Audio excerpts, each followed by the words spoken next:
అంబటి రాంబాబు పేరుకి senior most politician అయినా ఆయన ఎమ్మెల్యేగా గెలిచింది రెండు సార్లే. ఆయన తనదైన హావభావాలు వాగ్దాటితో పొలిటికల్గా ఎప్పుడూ లైమ్ లైట్లోనే ఉంటారు. తన నోటి దూకుడుతోనే ఆయన జగన్ క్యాబినెట్లో చోటు దక్కించుకొని ప్రస్తుతం మాజీ మంత్రి అనిపించుకుంటున్నారు. అధికారంలో ఉన్నా లేకపోయినా, పదవి లేకపోయినా తన పనులు చక్కపెట్టుకోవడంలో దిట్ట అని పేరుంది ఆయనకి. తాజాగా బాగా ఖాళీగా ఉండడంతో అంబటి కొత్త ఇన్కమ్ సోర్స్ చూసుకుంటున్నారట. స్వామి కార్యంతో పాటు స్వకార్యం కూడా కానిచ్చేస్తూ ఆదాయం పెంచుకునే పనిలో పడ్డారట. దాంతో అంబటి తెలివితేటలపై వైసీపీ క్యాడరే షాక్ అవుతుందట. ఇంతకీ మాజీ అమాత్యుడు ఏం చేస్తున్నారు? Ambati Rambabu voice of YCP. అప్పట్లో టీడీపీ అధినేత చంద్రబాబు నాయుడు, జనసేనాని పవన్ కళ్యాణ్లతో ఇతర ముఖ్య విపక్ష నేతల్ని తిడుతుంటే చిత్రమైన నవ్వుతో మురిసిపోయిన జగన్ దగ్గర మంచి మార్కులు కొట్టేయడం ఎలాగో తెలిసిన అంబటి దాన్ని చక్కగా వాడుకున్నారు. సందర్భమున్నా లేకపోయినా అసెంబ్లీలోనూ బయట చంద్రబాబుపై ధ్వజమెత్తడమే పనిగా పెట్టుకుని చివరి 2 ఏళ్లలో జగన్ కేబినెట్ లో బెర్తు దక్కించుకోగలిగారు. గౌరవ సభ్యులు బాలకృష్ణ గారు ఒక సీటు మీద నుంచుంటారు. ఆ సీటు చంద్రబాబు నాయుడు గారిది. ఆ సీటు మీద నుంచుని మాట్లాడుతున్నారు. అయ్యా ఆ సీట్లో ఛాన్స్ వచ్చింది, కూర్చోవయ్యా బాబు అంటే నేను కూర్చొని అంటున్నాడు. ఆయన ఎన్టీ రామారావు గారిని వెన్నుపోటు పొడిచి వాళ్ళ బావగారు అధికారంలోకి వచ్చినప్పుడు చంద్రబాబు నాయుడు గారిని వీళ్ళని సపోర్ట్ చేస్తే బాలకృష్ణ గారి మీద అపవాదం వచ్చింది. బావకు సపోర్ట్ చేశాడు, తండ్రికి అన్యాయం చేశాడని. ఇవాళ ఛాన్స్ వచ్చింది, ఆ సీటు మీద ఎక్కి నుంచుంటాడు ఎందుకు, కూర్చునేదానికి నాకు అర్థం కాలేదు. అంబటి రాంబాబు పొలిటికల్ కెరియర్ కూడా ఆయనలాగే ఎవరికి అంతుపట్టకుండా సాగుతూ వస్తుంది. తన 36 సంవత్సరాల పొలిటికల్ ఇండస్ట్రీలో ఆయన ఎమ్మెల్యేగా గెలిచింది 2 సార్లు. 1988లో గుంటూరు జిల్లా Congress party legal cell convener గా పొలిటికల్ ఎంట్రీ ఇచ్చిన బిఎల్ చేసిన ఆ లాయర్ ఆ మరుసటి ఏడాది అంటే 1989లో గుంటూరు జిల్లా రేపల్ల నుంచి మొట్టమొదటిసారిగా ఎమ్మెల్యేగా గెలిచారు. సరిగ్గా ఆ ఎన్నికల ముందు కాపు నాడు వ్యవస్థాపకుడు వంగవీటి మోహన్ రంగా విజయవాడలో హత్యకు గురయ్యారు. దాంతో యావత్ రాష్ట్రం బగ్గుమంది. కాపు సామాజిక వర్గంలో వచ్చిన వ్యతిరేకతతో అప్పటి ఎన్టీఆర్ ప్రభుత్వం గద్దె దిగాల్సి వచ్చింది.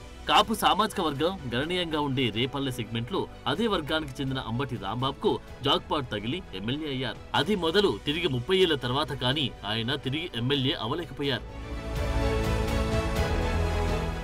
1994, 1999 ఎన్నికల్లో పోటీ చేసి ఓడిపోయిన అంబటి వైఎస్ మరణానంతరం కాంగ్రెస్ పార్టీకి రాజీనామా చేసి వైసీపీలో చేరి పార్టీ అధికార ప్రతినిధి పోస్టులో కూర్చున్నారు. ఇక అప్పటి నుంచి జగన్ వీక్నెస్ ని పట్టేసి ఆయన్ని ప్రసన్నం చేసుకోవడానికి విపక్షాలను తిట్టడమే పనిగా పెట్టుకుని వైసీపీ బూత్ నేతల లిస్టులో ఫోకస్ అయ్యారు. ఆ క్రమంలో 2014లో సత్తెనపల్లి టికెట్ దక్కించుకున్న ఆయన్ని టీడీపీ నుంచి మాజీ స్పీకర్ కోడెల శివప్రసాదరావు ఓడించారు. తర్వాత 2019లో రెండోసారి ఎమ్మెల్యే అయ్యే భాగ్యం అంబటికి దక్కింది. గత ఎన్నికల్లో రాష్ట్ర వ్యాప్తంగా టీడీపీకి ప్రతికూల ఫలితాలే వచ్చాయి. ఆ యాంటీ వేవ్ అంబటికి కలిసి వచ్చింది. ఎమ్మెల్యేగా గెలిచాక అంబటి నోటి దురుసు మరింత పెరిగింది. అటు అసెంబ్లీలో ఇటు బయట జగన్ ముఖం మీద నవ్వు చూడడానికి అన్నట్లు చంద్రబాబును పదే టార్గెట్ చేయడమే పనిగా పెట్టుకున్నారు. తనకి మాత్రమే సాధ్యమైన హావభావాలతో విచిత్రమైన బాడీ లాంగ్వేజ్ తో చెలరేగిపోయారు.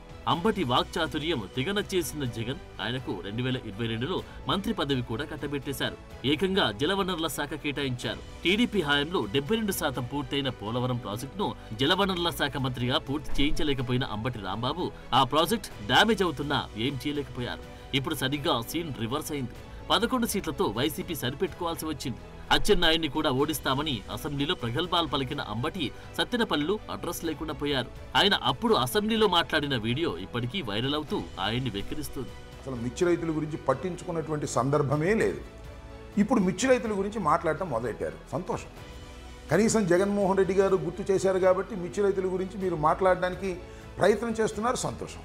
అయితే మిర్చి రైతులకు న్యాయం చేయకపోతే మాత్రం మీరు రాజకీయ విషాదాన్ని మీరు చవిచూడవలసినటువంటి అవసరం ఉంటుందని కూడా ఈ సందర్భంగా నేను చెప్పదలుచుకున్నాను. ఢిల్లీ వెళ్ళారు, మిర్చి రైతుల గురించి వెళ్ళలేదు, అందరికీ తెలుసు. మీరు ఢిల్లీ వెళ్ళింది ఢిల్లీ ముఖ్యమంత్రి ప్రమాణ స్వీకారం చేయడం కోసం. ఆ ఆహ్వానాన్ని మన్నించి మీరు వెళ్ళారు. అక్కడికి వెళ్ళి మిర్చి రైతుల గురించి మాట్లాడేటువంటి ప్రయత్నం చేస్తున్నారు. నేను అడుగుతానండి, చంద్రబాబు నాయుడు గారు నిన్న జగన్మోహన్ రెడ్డి గారు కూడా ట్వీట్ చేశారు. కేంద్ర ప్రభుత్వానికి ఏం సంబంధం ఏంటండి? అసలు ముందు నుంచి అంబటి వివాదాలకు కేర్ ఆఫ్ అడ్రస్ గానే ఉంటూ వచ్చారు. అంబటి రాంబాబు ఒక మహిళ మధ్య జరిగిన హస్కీ సంభాషణకు సంబంధించిన ఆడియో సోషల్ మీడియాలో హల్చల్ చేసింది. 2011లోని ఆయన తన వీక్నెస్ ఒక స్టింగ్ ఆపరేషన్ లో బయట పెట్టుకున్నారు. మంత్రి అయ్యాక వైఎస్ సంక్రాంతి లక్కీ డ్రా పేరుతో లాటరీ టికెట్లు అమ్ముకుంటూ దొరికిపోయారు. మరోసారి పులుసులో పడి గిలగిలా కొట్టుకున్నారు. ఆఖరికి ఎక్స్గ్రేషియా చెక్కుల్లో కమిషన్ కు కక్కుర్తి పడ్డారన్న ఆరోపణలున్నాయి. అందుకే సరిగ్గా ఎన్నికల ముందు ఆయన రెండో అల్లుడు డాక్టర్ గౌతమ్ మీడియాకు వీడియో రిలీజ్ చేశారు. అంబటి లాంటి వ్యక్తికి అల్లుడిని చెప్పుకోవడానికి సిగ్గుపడుతున్నానని, ప్రజలు బాధ్యతతో ఓటేసి సరైన నాయకుడిని ఎన్నుకోవాలని సూచించారు. నా పేరు డాక్టర్ గౌతమ్. నేను ఇప్పుడు సిట్టింగ్ ఎమ్మెల్యే అండ్ మినిస్టర్ అయిన అంబటి రాంబాబు అల్లుండి. అది నా దురదృష్టం, ఎవరు ఏం చేయలేరు. బట్ ఈ వీడియో చేయాలా లేదా అని నేను చాలాసార్లు ఆలోచించి చేయటం నా బాధ్యత అని అనుకున్న తర్వాత నేను ఈ వీడియోస్ ఇస్తున్నాను. అంబటి రాంబాబు అంత నీచుడు, నికృష్టుడు, దరిద్రుడు, శవాల మీద పేలాలు ఏరుకునే రకాన్ని నేను నా జీవితంలో చూడలేదు. రోజు పొద్దున్నే దండం పెట్టుకునేటప్పుడు ఇంతటి నీచుడిని ఇంకొకసారి నా లైఫ్లో ఇంట్రడ్యూస్ చేయకు స్వామి అని ఎప్పుడు కోరుకుంటూ దండం పెట్టుకుంటుంటా. అంత భయంకరమైన వ్యక్తి. ఎందుకు ఇప్పుడు చెప్తున్నానంటే తన పోటీ చేయబోయే పోస్ట్ అలాంటిది. ఏ పోస్ట్కి అయితే మంచితనం, మానవతా విలువలు, కనీసం బాధ్యత ఉండాలో వీటిల్లో అందరికీ 100% అందరికీ అన్నీ ఉండక్కర్లేదు. 0.001% కూడా లేని వ్యక్తి అంబటి రాంబాబు. అంబటి అల్లుడు చేసిన సూచనను సత్తెనపల్లి ఓటర్లు మన్నించారు. ఎన్నికల ముందే డాన్సులు వేసేసిన మాజీ మంత్రిని చక్కగా ఓడించేశారు. ఆ దెబ్బతో సారుని సత్తెనపల్లి నుంచి మార్చేసిన జగన్ గుంటూరు జిల్లా వైసీపీ అధ్యక్షుని చేశారు. సొంత సెగ్మెంట్ లేకుండా పోయిన అంబటికి ఇటీవల ప్రకటించిన వైసీపీ పొలిటికల్ అడ్వైజరీ కమిటీలో స్థానం లభించలేదు. ఇప్పుడు బాగా ఖాళీగా తయారైన అంబటి రాంబాబు తన నోటి దూకుడుతోనే క్యాష్ చేసుకునే పనిలో పడ్డారంట. సొంతంగా తన పేరుతో అంబటి రాంబాబు యూట్యూబ్ ఛానల్ పెట్టుకుని ఆదాయాన్ని ఆర్జిస్తున్నారంట. ఏపీలో ఉన్న రాజకీయ నాయకుల్లో అలాంటి ఇన్కమ్ సోర్స్, అసలు అలాంటి తెలివితేటలున్న నాయకుడు అంబటి రాంబాబు ఒక్కరే అంటున్నారు. తన వెటకారం, పంచ్ డైలాగులతో రికార్డ్ చేసిన వీడియోలను ప్రత్యేకంగా 2 ఎడిటర్లను నియమించుకుని యూట్యూబ్ లో అప్లోడ్ చేయించుకుంటున్నారంట. అప్లోడ్ చేసిన వీడియో లింకులను వైసీపీ గ్రూపుల్లో పోస్టులు చేస్తూ వేవ్స్ పెంచుకునే పనిలో పడ్డారంట. దీంతో నెలకు 50 నుంచి 70 వేల దాకా ఆదాయం పొందుతున్నారంట ఆ మాటల మాంత్రికుడు. వైసీపీ అధికారంలో ఉన్న సమయంలో ప్రభుత్వం నుంచి ప్రజలకందే సాయంలో కూడా వాటా కోరిన రాంబాబుకు అధికారం పోవడంతో చేతిలోకి నోట్ల కట్టలు రావడం కష్టంగా మారిందో ఏమో ఈ కొత్త వ్యాపారం 5 నెలల క్రితమే మొదలు పెట్టారంట. దీంతో ఏదో విధంగా డబ్బులు సంపాదించాలనుకున్న అంబటి పొలిటికల్ పంచ్లతోని ఆదాయ వనరు వెతుక్కున్నారంట. తన పేరుతో ఛానల్ ప్రారంభించి రాష్ట్రంలో వైసీపీకి సంబంధించిన ఏ అంశంపైనైనా నోటికొచ్చింది మాట్లాడిస్తూ సదరు వీడియోలు అప్లోడ్ చేసేస్తున్నారట. అలా ఛానల్ స్థాపించి 5 నెలల్లో అంబటికి 7 లక్షల ఆదాయం వచ్చిందట. అది తెలిసి వైసీపీ క్యాడర్ అవాక్ అవుతుందట. వైసీపీపై ప్రేమతో అంబటి తన సొంత ఛానళ్లు వెంటనే స్పందిస్తున్నారనుకున్న వైసీపీ క్యాడర్ అసలు విషయం తెలుసుకుని ఆయన తెలివితేటలకు ముక్కున వేలేసుకుంటున్నారు. మొత్తానికి అంబటి ఏం చేసినా వెరైటీనే.